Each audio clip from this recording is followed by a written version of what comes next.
একটি বিয়েতে কনেপক্ষ শর্ত আরোপ করলো বরযাত্রীদের সাথে কোনো বৃদ্ধ লোক আসতে পারবে না। তখন সবাই বুঝলো এর মধ্যে কোনো ঘাপলা আছে।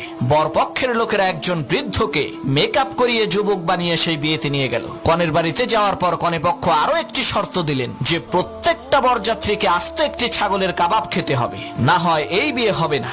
বরযাত্রীদের সবাই তো পড়লো মহাবিপদে। আস্ত একটি খাসির কাবাব খাওয়া কি কোনো মানুষের পক্ষে সম্ভব? তখন সেই বৃদ্ধ লোকটি বলল, চিন্তা করার কোনো কারণ নাই, তোমরা সবাই খাওয়া আরম্ভ করো, বাকিটা আমি দেখবো। তার কথা মতো সকলেই খেতে শুরু করলো। এদিকে দিন পেরিয়ে রাত হয়ে গেল, কিন্তু তারা খাসির কাবাব খেয়ে শেষ করতে পারলো না। তখন কনে পক্ষের লোকেরা বলল এই বিয়ে হবে না। তখন হঠাৎ করে সেই বৃদ্ধ লোকটি দাঁড়িয়ে বলল, কেন?